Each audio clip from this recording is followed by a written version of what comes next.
there's three key components to this game, I think. One is the set piece, one is winning the gain line battle, and one is how the game unfolds in the second half, particularly in the last 20 minutes. I think Manu obviously gives us a good gain line option, either through him or using him as a decoy. And you've got Brad, obviously, and as we saw against New Zealand, they work well together, particularly in attack, but also defensively.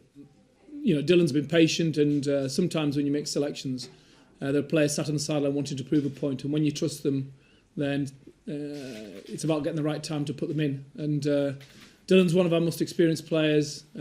He's a bigger, heavier man than Tom, and I think in terms of the set piece, he'll add solidity there. And I think also part of the equation is Tom's dynamic impact. I'm sure he'll make in the second half. I mean, Courtney brings a lot more than line-up presence, but defensively, he's one of our best defenders. He's hungry to carry an attack. He's got a point to prove, in the same way that Dylan has, and Manu.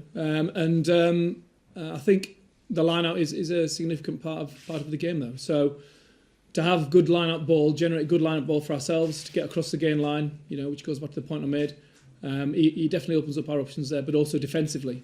If you're looking down our line-out in terms of line-out defence with Launchby, Parlin, Wood and Laws all as options to defend. France put a big emphasis on set piece. They drive well off lineouts, and we obviously want to try and put pressure on their offensive lineup. I say it again. I don't think this game is going to be won or lost in the first half.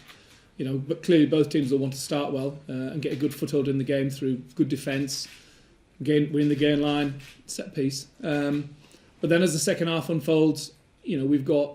If you saw Mako's performance at the weekend, Tom Young's, Danny Kerr, desperate and lucky not to be starting. Billy with his passing game coming on as the game opens up.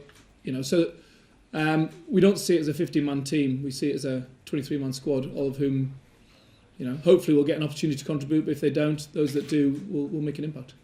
It's going to be an unbelievable game, isn't it? 5 o'clock kickoff, so there's a few opportunities to get there early and get in the mood before the game starts. And I think come 5 o'clock, Twickenham will be rocking, and it'll be a great game.